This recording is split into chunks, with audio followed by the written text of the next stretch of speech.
Muriel, and on today's show, I have a fireball literally in my studios. The last time around she was on the morning show, she baffled us with the kind of concept that she's created, and now she is a founder of Proventus Education. What is this all about, and how can this help your kids become better at what they do? Can this take your child's career to the next level? She is in our studios to answer the questions that all we parents have been sitting and pondering over for ages together. Welcome to the show, Anita. Hi, good morning. Thank you so much for having me again here. Well, you were a delight to have spoken to earlier. Thank you. And with the kind of job that you're doing, or the education institute that you founded, Proventus. Talk to me a little bit about that, just so that we have a recap as to what exactly do you do.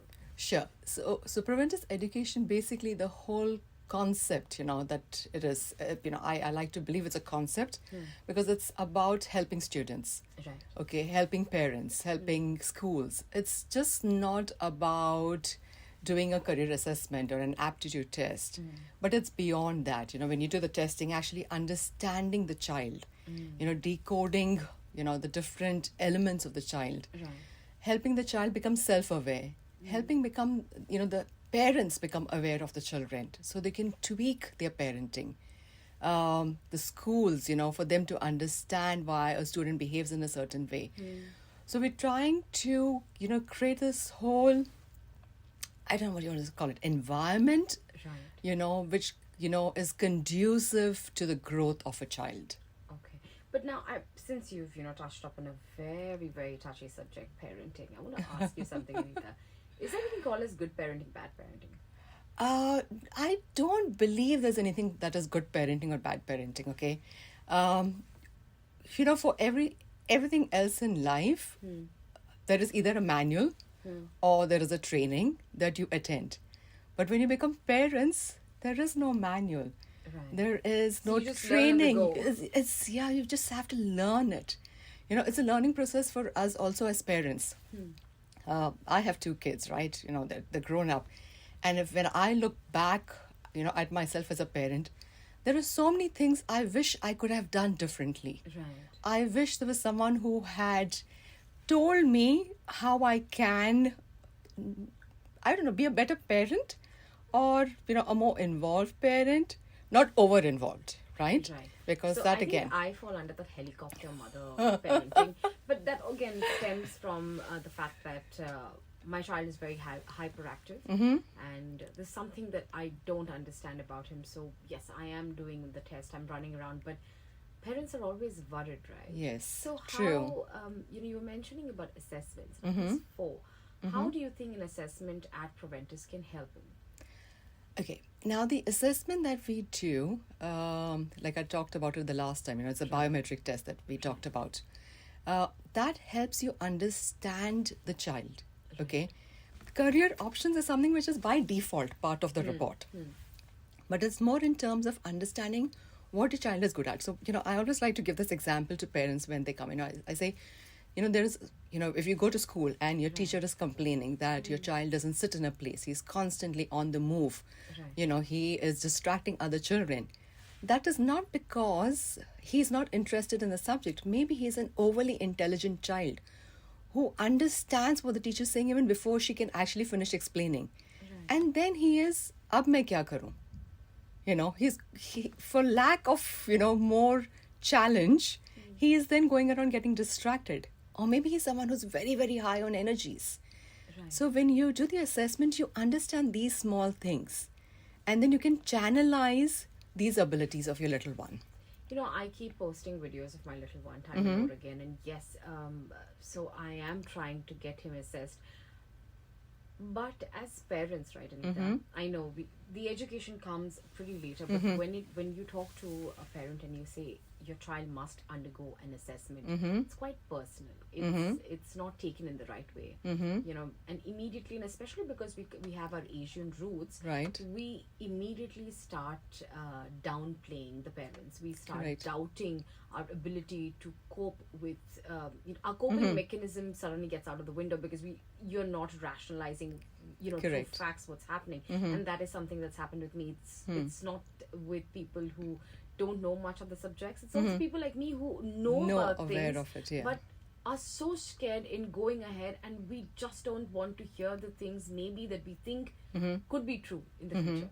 So if we get our child assessed over here, or for parents who are listening and get themselves this kind of an assessment, can this also foresee the shortcomings of your child as well? Absolutely. So it helps you understand, like we say, the strengths. It helps you understand what your child is good at, so you can further hone it. Right. So for example, my son was very good at music. I didn't realize that till I did the testing. But if I had known that, I could have actually honed that when he was younger. Right. Or like my daughter's an auditory learner. So, supporting the fact that because she's an auditory learner, actually use that to make her learning better. So using your strengths to the benefit of your child and having a clarity on areas of improvement.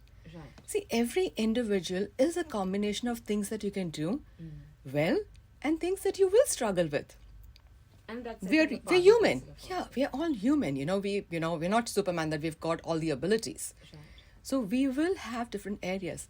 And being aware of it, especially when you are, the mother of a toddler, when you're aware of, how your child behaves because that's how he's wired, it makes life easier for you. You can actually tweak your parenting. I don't know. I mean, it's very hard for me to digest. I think, the reason why today's show was happening, and I don't know why it's happening today, was... there is a reason why people come into your life, and I'm one such person who believes in all of this. And there is a reason, I think, why you're sitting in front of me and talking to me, probably knocking sense into me. But there are so many other mothers out there who are in the same boat as I am, who don't understand. And especially if your child is a teenager. Now, okay, we leave the toddler stage, we go after the teenager. The children are deciding their career paths. The crazy teens. The thoughts are so wavering. You don't know what they want in life. I mean, it's not that we know what we want in life. I mean, let alone us, they themselves, and then trying to tutor them. So how does Proventus fit, or rather fill the gap where education or career advancement is concerned? And how can parents kind of ensure that their children are following the right path? Okay, now, when you talk about the teens, I always say this, I really feel sorry for this generation, because they have so much of information. They are bombarded with information. There is no filter to it. How much of the information is really accurate? There is a whole question about that. I have so many people who come in and say, he said this, she said this, and every time somebody says something, what they are talking is out of their own experiences. It is their story. It is not necessary that, the different stories that people tell you are applicable to you. So the confusion that these kids have is enormous. The number of career options available are enormous. When we were growing up, we had either arts, science, commerce. Correct. You either became a doctor, or you became a lawyer or a CA. Life was so simple, right? Now within technology, within computer science, there are so many careers available. So, this whole confusion. Then the fact that, computer science is the in thing. So everybody should be doing it. Which is a wrong notion. Which is absolutely a wrong notion, Yes, there are careers that make you money. But having said that, it's not true that there are careers that don't make you money. I firmly believe if you love something that you do, if you're passionate about it and you do it well, the money is going to follow. I have so many people who come and say, I want to be a doctor just because I'm going to make a lot of money.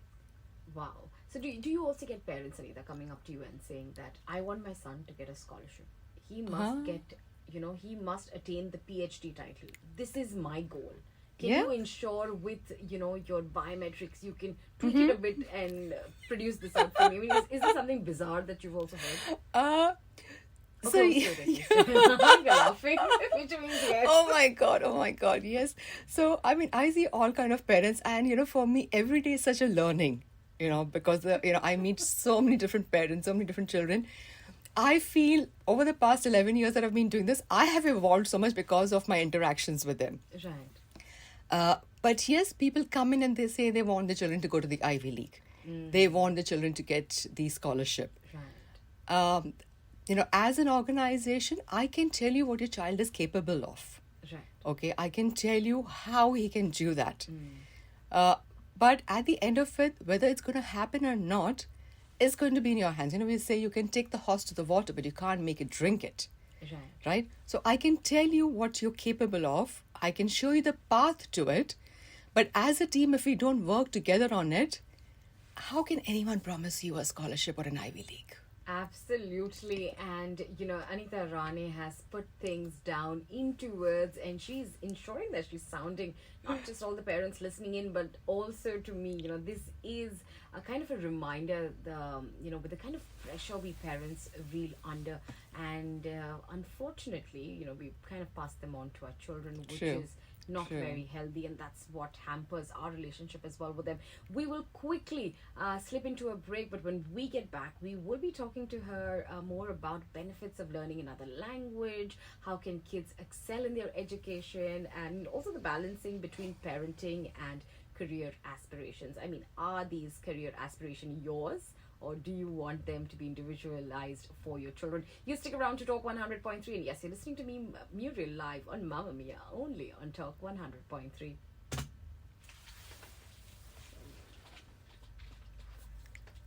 Apologize if I'm talking.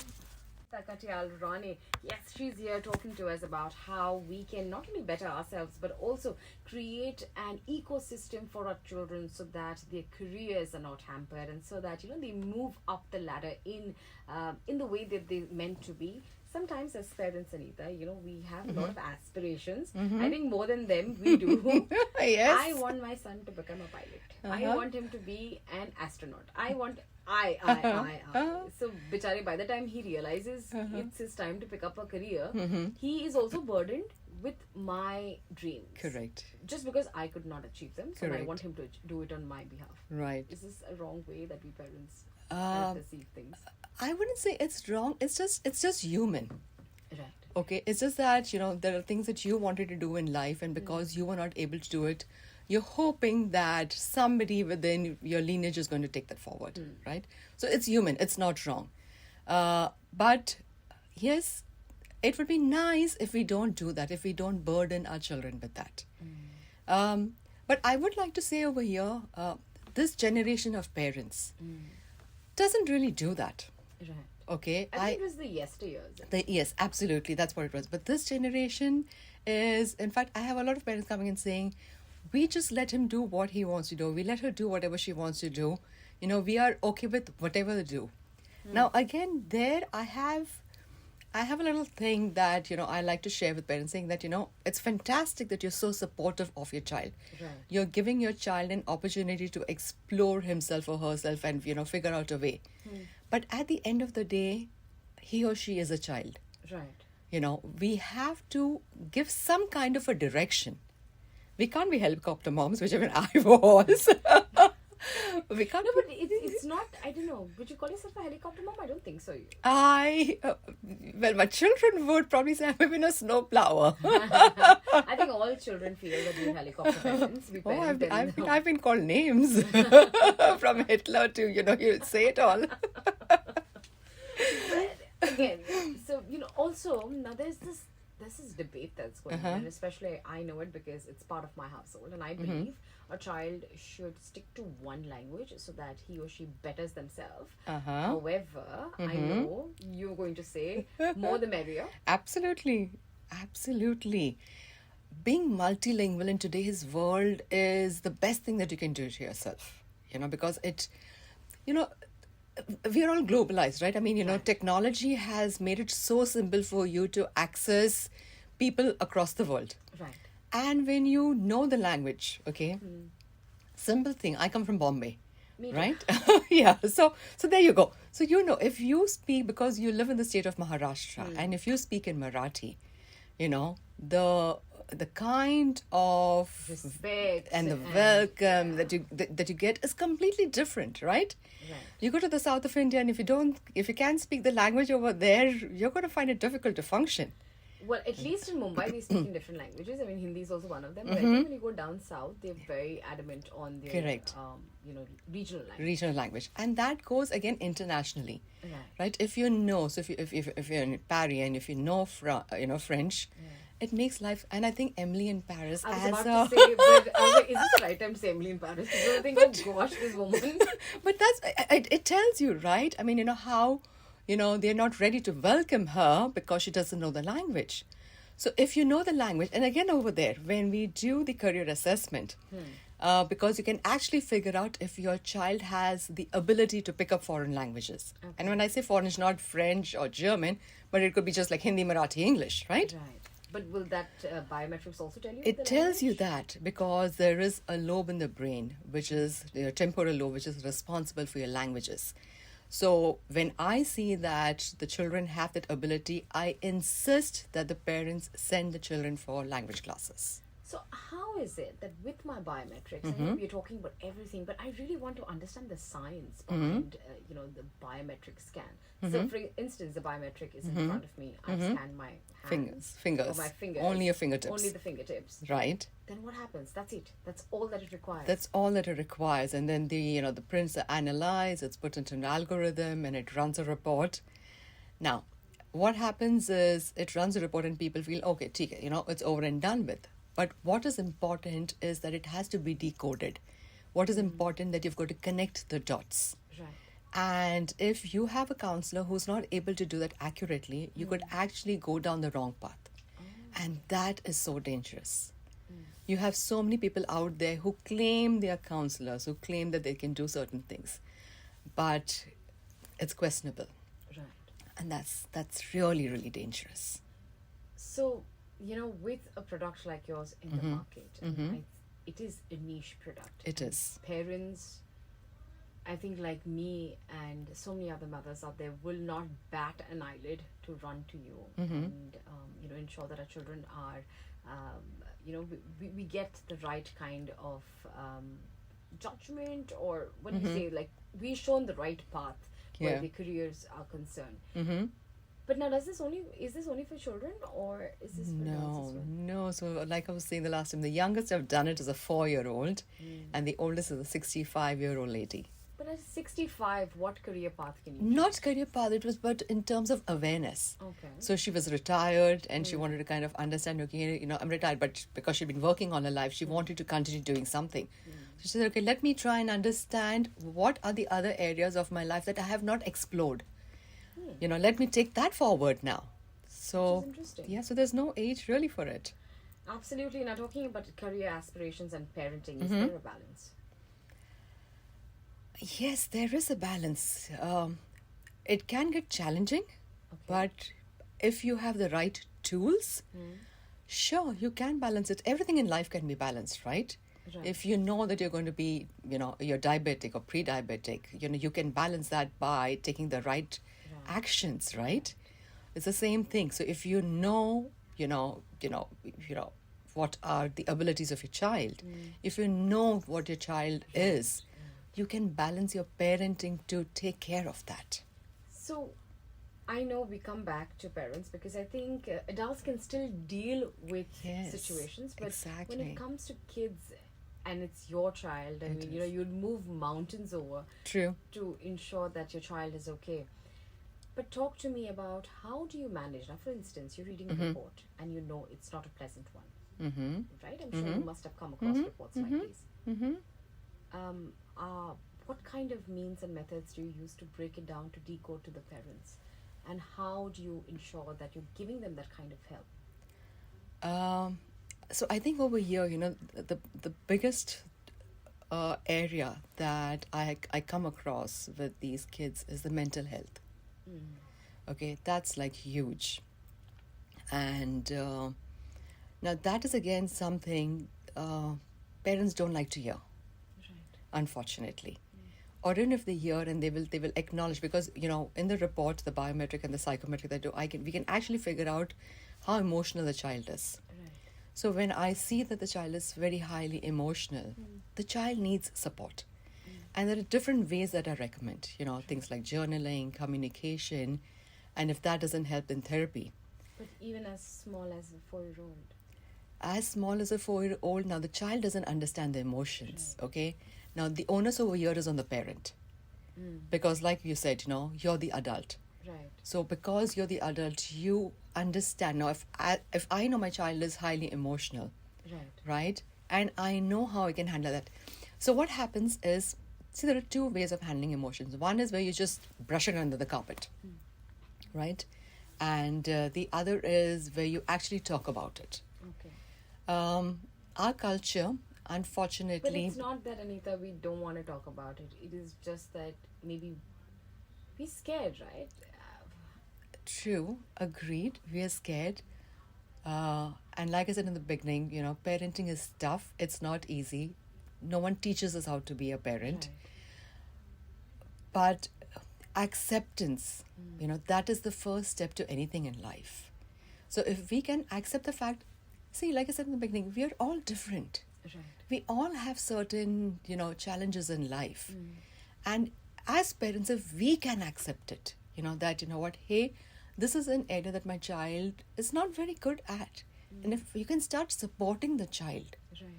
how much more easy are you going to make the life of the child? Absolutely. The journey becomes so much more easier for the child and for the parent. I mean, you've just made so much sense right now. We've almost come to the end of our show, Anita. To all the parents sitting and wondering when is the right time to get their children to you, or for adults also sitting and trying to see if, now is the time to change my career path, even. What is your advice to all of them? I would say the earlier you do the testing, the better it is, right? Because you have so much more time to align yourself.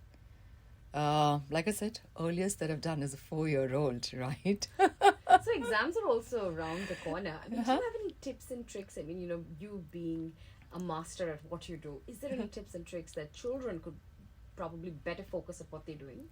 Okay. Now, what happens with tips and tricks is that it all depends on what kind of a learner you are. Okay. So if you're not an auditory learner, okay, then so for people who think that they learn better by listening, what they need to do is ensure that they study loudly.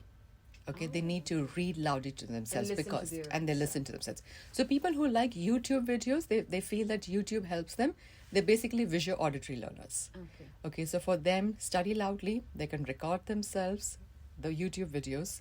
But if there are people out there who like to understand the concepts before they study, okay, it is very important for them to use tools like mind maps, graphs, presentations. And it is very important for them to study in blocks of 40 to 50 minutes. We believe... Why is that so? Because these are kinesthetic learners. Kinesthetic learners cannot sit for too long in a place and study. So they may be sitting in that place and you may think they're studying, but after 50 minutes, the brain's shut off. So that's what they need to do. So there are different techniques of how you should study better. And understanding what kind of a learner you are will help you understand what is the right technique for you. Perfect. Anita Katyal Rane, you have always been a delight to speak to, be it on the morning show or on my show. I really feel privileged for you to have come down. Take that time off. I know you're traveling, you've taken this time off your schedule to sit and educate our listeners and to talk to the parents who listen to the show, the women who listen to the show, and to also be probably that one ray of hope that we mothers look out for. So thank you for being that into the show. Thank you so much for having me here. And to all the mothers out there, we don't need to be super moms. We just need to be moms. Absolutely. And it's a wrap on the show today. It was a delightful chat that I had with Anita. Not just that, sometimes you just require, someone else to just come into your life and knock some sense into you. But she's quite literally done that today to me, and I hope you can take a leaf out of our book as well and imply it into your lives. The Proventus Education is the place you can go and get your biometrics done even, and I'm sure they'll be more than happy to assist you. And if you say that you've heard this live on Talk 100.3, you'd never know, she may even go out of the way to help you even further, connect you to the right sources if she deems that your reports require further assisting. That's something that we can guarantee from our end, and she's a fabulous person to meet in person. You would know if you happen to go there to Proventus Education. Until next time, it's me, Muriel, saying ciao for now. Oh wait, actually I'm back on the show tomorrow at 7 a.m. in the morning. It's called Daybreak, and me and Abba are going to keep you company all the way until 10 o'clock. You will see Vivek on Monday. Alright, until next time, it's me, Muriel, saying ciao for now.